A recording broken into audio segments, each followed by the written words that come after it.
gente, meu nome é Caio e esse é meu podcast. Nesse episódio vamos falar da semana 11 da NFL. Recomendo que se tiver algumas palavras que você não entenda, tente acompanhar com uma guia do navegador aberta para pesquisar. Foi uma dica boa que me deram quando comecei a ver esportes americanos e também pode te ajudar. Se não puder fazer isso, não tem problema, guarde a palavra e pesquise depois. É bem provável que você vai ouvi-la mais vezes, seja em uma partida, programa ou podcast. Agora vamos aos jogos. Seahawks e Cardinals, 28-21 para os Seahawks. Russell Wilson deu sinais de vida depois de algumas semanas ruins. Ele teve um ótimo rating novamente. Dentre os seus wide receivers, DK Metcalf está na briga para ser um dos melhores recebedores do ano. Do lado dos Cardinals, eu fico com receio do que acontecerá com o Fitzgerald. Ele já está em uma idade onde a maioria dos wide receivers já estão aposentados, e com a chegada e bons jogos do DeAndre Hopkins, ele com certeza vai ser deixado como segunda opção. O Tyler Lockett está tendo mais uma boa temporada. As duas últimas dele foram boas e essa também está sendo. O Seahawks joga como um time ofensivo. Foi bom ver o time não deixando o jogo, tentando pontuar nos últimos segundos do segundo quarto. Eles não conseguiram o touchdown, mas conseguiram um field goal. Houve também um safety mais estranho que já vi. Normalmente safeties acontecem por derrubar na endzone, mas esse foi por perdas de jardas em uma falta por segurada. A defesa de Seattle deu sinais de vida. Mesmo cedendo 21 pontos, não foi um jogo ruim da parte deles. O que acontece com a comissão e jogadores de Arizona, eu queria saber. Eles têm os melhores recebedores, mas não souberam variar as jogadas. Aí fica complicado ganhar o jogo.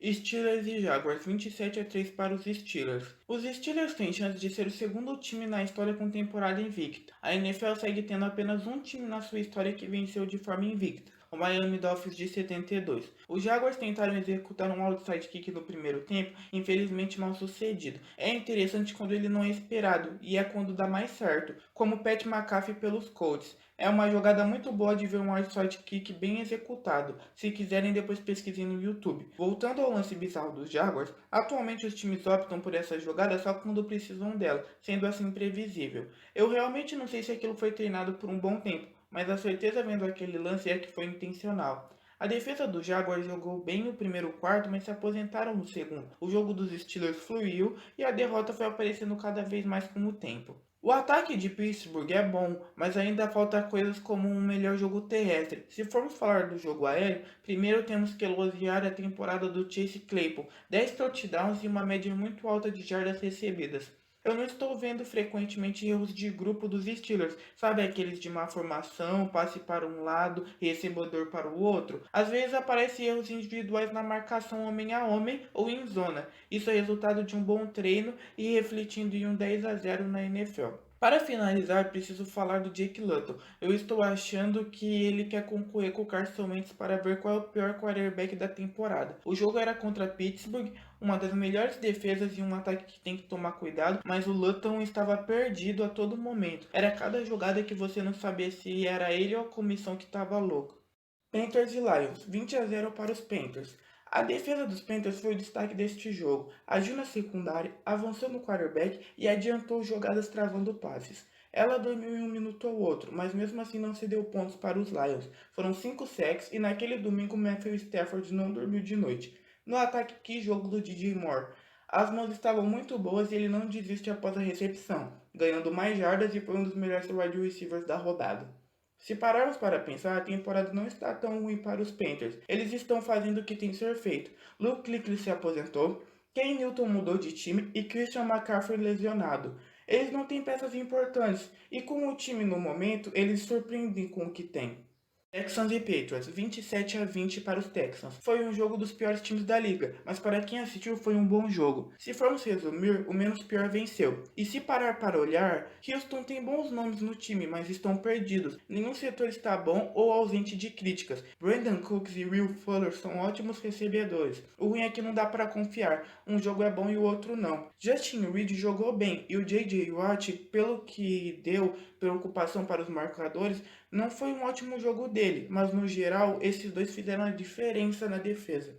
Titans e Ravens. Foi 30-24 para os Titans. Eu pensei que Tennessee ia ganhar por um touchdown, mas não do jeito que foi indo para a prorrogação. Há tempos atrás, Julio Jones era o exemplo de físico na liga. Hoje Derrick Henry e DK Metcalf são monstros fisicamente e estão jogando muito. Aquele touchdown do A.J. Brown, com meio mundo puxando ele, eu pensava que ele ia conseguir o first down, mas não, ele avançou até o touchdown. Mais um jogo com mais de 100 jardas para o Derrick Henry e finalizou o jogo na prorrogação com uma ótima corrida. Bem provável que ele seja Pro Bowl e esteja entre os melhores corredores do ano. Browns e Eagles, 22-17 para os Browns. Vou começar minha sessão de terapia aqui. Eu não vejo os Eagles sem jogo corrido, mas a pergunta que fica é: como passar a bola se seu quarterback está louco? Essa eu vou ter que ficar sem responder porque eu não sei. Voltando, Denzel Ward está jogando bem, mas os nomes do jogo para mim foram Nick Chubb e Kaderell Hodge. O começo para o Chubb não foi bom, mas foi mérito da defesa. Mas o Hodge foi o cara de confiança do Baker, correu bem e que mãos, chovendo, bola molhada e pegando a bola como se estivesse com cola nas mãos. Menção rosa ao Rashard Higgins, que apareceu quando precisou também. Eles me lembram bastante como o duplo Sterling Shepard e o Golden Tate dos Giants. Agora, que pick six bizarra dos Eagles. O Carson simplesmente esperou o cara vir e passar a bola. O Jalen Reagor estava em posição de recepção no canto esquerdo. Se achasse que não seria possível ele fazer a recepção, joga a bola para fora. Agora, dar pontos desse jeito foi horrível, porque tempo para se desfazer da bola ele tinha. A gente sabe que a coisa tá feia quando não se sabe quem teve a culpa na jogada. O Carson Wentz por não passar ou a linha ofensiva por não bloquear a pressão. Sobre o resultado do jogo, para quem não viu, o começo realmente estava em aberto, mas se você é torcedor dos Eagles, dava para ver que não parecia que iam surpreender. Tradução: esse 22-17 não foi nem um pouco competitivo. Saints e Falcons. Eu gosto bastante desse time do Saints. Se eu pudesse descrever esse time em uma só palavra, seria consistência. Gosto bastante do estilo do Sean Payton, o técnico do Saints. Ele junto com o Pete Carroll e o Mike Tomlin são os que eu mais gosto de ver na lateral do campo. Só tenho uma coisa a falar sobre os Falcons. O Matt Ryan nem o Julio Jones merecem essas temporadas de Atlanta. Se for para manter esses dois caras de elite, que pelo menos construam um time decente para eles jogarem. Tiveram uma grande contratação que foi o Todd Gurley, mas o Mohamed Sanu saiu ano passado. As coisas vão se anulando e o time se perdendo. Chega a final da temporada, os caras até dão um gás e acabam em segundo ou terceiro do grupo, mas não conseguem a vaga pro Wild Card. O que eu posso falar do Saints? A defesa acima de tudo, que dominância e agressividade. Só cederam pontos por field goals. A secundária trabalhou, os linebackers foram agressivos e as blitz deixaram a linha ofensiva sem ter o que fazer. No ataque eu tenho 3 pontuações. Taysom Hill fez completamente o que eu esperava. Foi bem, convenceu, mas o Drew Brees voltando, a vaga ainda é dele. Michael Thomas voltou e agora o buraco é mais embaixo. Por fim, o que tá jogando o Alvin Kamara? Pode ganhar de melhor jogador ofensivo do ano. Tecnicamente falando, eu acho que o time do Saints é o melhor que chama jogadas terrestres nesse ano. E é completamente possível que seja a terceira vez seguida que os Saints acabam 13-3 a temporada. Washington vs Bengals, 29 para Washington. É bom ver o Alex Smith de volta. Os times eram de níveis semelhantes, mas o que a defesa de Washington fez parecia que era de colegial. Foi engraçado ver o ritmo de jogo de Washington, porque lembrou o Golden State de um passado nem tão distante assim. Eles davam um gás no primeiro quarto e no terceiro, e o último quarto era só para garantir. E voltando à NFL foi sec, blitz atrás de blitz e pontos vindos de bons passes e corridas. Eu lembro de ver um comentário de um vídeo no YouTube perguntando o que acontece com o Chase Young. Eu não acompanho ele individualmente e como em todos os lugares do draft falavam que ele era o famoso pronto para jogar, é compreensível que os torcedores achem atípico o rendimento dele comparado ao Ohio State.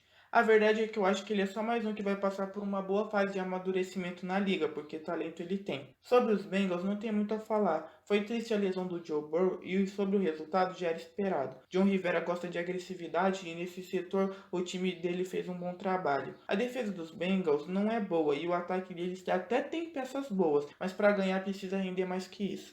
Chargers e Jets, 34-28 para os Chargers. Foi um ótimo jogo para se assistir. Infelizmente já estamos na semana 11 e entrando nas classes de jogos que não valem nada. O Justin Herbert jogou bem e mesmo que o time não esteja brigando por playoffs, ele mostra que tem potencial de chegar lá um dia. Nenhuma das duas defesas eram boas e tinham vários defeitos, mas eu dou o motivo do placar para os ataques. O próprio Justin, que eu já falei anteriormente, fez ótimos passes e o Keenan Allen jogou muito bem. Do lado dos Jets, o Joe Flacco já está indo para aquela fase que os times te querem só pela sua experiência, já que ele é muito respeitado pelo seu tempo prestado na liga. O Flacco é um passador, mas esse pragmatismo de não ter tantas variações de jogadas foi uma má decisão dos técnicos. Ele sofreu muito mais pressão do que o esperado no pocket, porque a defesa lia que a jogada que viria seria de um passe. Broncos e Dolphins, 20-13 para os Broncos. Esse era o típico jogo com obrigação de vencer para Miami. O jogo era mais duro do que os resultados dos Broncos mostram, mas mesmo assim era aquela vitória que deixaria os Dolphins mais perto dos playoffs. Os Broncos estão juntos em uma prateleira de times que estão mal, mas mesmo com tantas adversidades poderiam dar um pouco mais. Aí entram Bears, Cowboys, Vikings. Eu só voltei a ver as notícias sobre os esportes porque eu estou fazendo esse podcast. Honestamente, esse time dos Eagles está me fazendo perder a vontade de ver os jogos e voltando para a partida. Como estava meio por fora, eu não sei do que estavam falando sobre ele, mas o Philip Lindsay, se voltar àquela produção dos anos passados, ele ainda tem chances de ser a terceira temporada seguida batendo 1000 jardas. Ele joga muito bem, porém teve uma queda nessa temporada. E o Melvin Gordon, que partida! O melhor running back dos Broncos dessa temporada. Mais de 500 jardas e é bem provável que ele tenha 1000 jardas ou mais. Cowboys e Vikings, 31-28 para os Cowboys. O resumo desse jogo em uma frase foi disputa de ataques. Se parar para ver os destaques de cada time, eles renderam e o resultado foi decidido em uma posse. O último minuto da partida, que seria decisivo para Minnesota, a bola estava na mão dos Cowboys, que não precisavam fazer mais nada além de segurar o jogo. Do lado dos Vikings, por incrível que pareça, Kirk Cousins não jogou tão mal, mas é difícil falar que foi bem também. Está sendo uma boa temporada para o Adam Thielen e Dalvin Cook, Thielen com 11 e Cook com 13 touchdowns. Do lado dos Cowboys, foi o jogo do Ezekiel Elliott lavar a alma, ele que já vem sofrendo com críticas e também se criticou. A Mari Cooper e Sid Lamb foram recebedores de confiança do Andy Dalton, que fez um jogo razoável, mas venceu. Colts e Packers, 34-31 para os Colts. Bem provável que foi o jogo mais equilibrado da rodada. Os dois times têm grande potencial e estão bem encaminhados para os playoffs. River jogou igual o Cousins, não jogou mal. Eu não posso dar nenhum nome como destaque dos Colts porque seria injusto. Todo o time produziu recebendo, correndo e defendendo. Foi longe de ser um jogo perfeito, mas jogaram muito contra um ótimo time de Green Bay. Rodgers jogou bem. Foi engraçado notar que os quarterbacks jogaram de uma forma meio parecida, obviamente por causa das jogadas chamadas pelos técnicos. Acho que os Packers usaram mais nos passes longos, e mesmo sendo o motivo de conseguirem pontos, também foi um dos motivos deles não saírem com a vitória. A linha foi tênue, então eu não posso apontar como sendo uma decisão errada. Para finalizar, eu só queria falar que temporada está sendo essa do Adams, se aproximando cada vez mais de 1000 jardas recebidas e 10 touchdowns marcados.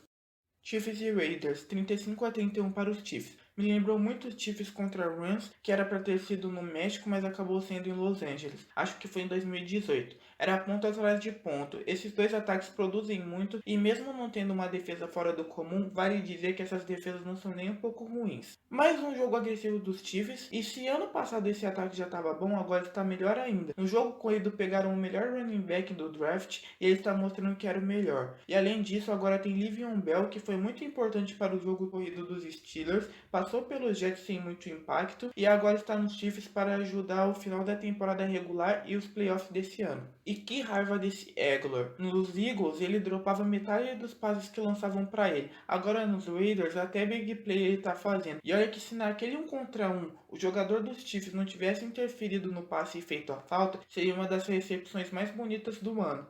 A temporada nem acabou e já dá pra dizer que foi a melhor temporada dele na NFL. E é aquela coisa, tem jogador que não vai bem com a cara do time e tem time que não vai com a cara do jogador. Foi um jogo raso de Derek Carr, mas a secundária falhou em alguns momentos. O primeiro jogo dessas equipes foi vencido pelos detalhes, e esse foi igual, agora está 1-1 na disputa entre eles. Rams e Buccaneers, 27-24 para os Rams. Essa vitória é grande parte graças à comissão técnica de Los Angeles. Parecia que estava vendo um jogo de Madden, chamadas de jogadas adequadas à situação. Óbvio que não foi 100%, a defesa de Tampa falhou, mas é muito boa e por isso houve pressão e interceptação. Goff executou bem, mas é visível que ele só trabalha bem com as chamadas de jogadas. Dá para ver que quando ele precisa improvisar devido ao bom trabalho da defesa nos bloqueios, ele não rende. As falhas em interceptação de ambos os quarterbacks foram estranhas, sem jogador perto ou bloqueado e lançam mesmo assim. Os braços de ambos não são ruins, a diferença é que o Brady já está velho e não lança tantas bolas longas. O time se adaptou ao físico do Brady, mas vemos duas coisas: se forçar um pouco ele consegue passes consideravelmente longos e que é bom deixar ele com os pés no chão, porque um pouco de confiança a mais e a necessidade de arriscar contabilizaram uma interceptação importante para Los Angeles. Goff acabou com muitas jardas lançadas, mas o número engana um pouco, porque diferente dos jogos mais comuns onde há uma mescla de um bom trabalho terrestre e aéreo, neste jogo foi quase todo baseado em passes para ambos. E duas coisas são consequências da movimentação aérea nesse jogo. Obviamente as interceptações e as boas atuações do Cooper Kupp e Robert Woods pelos Rams. Esse foi o resumo da semana 11. Espero que tenham gostado. Como deu pra ver, esse é um podcast de fã pra fã, de torcedor pra torcedor. Peço desculpas se houver algumas falhas, mas já estou vendo isso. Se quiserem deixar sugestões ou comentários, mandem no e-mail caioaugusto2577@gmail.com. Espero ver vocês novamente aqui. Boa semana para todos e nos vemos na próxima.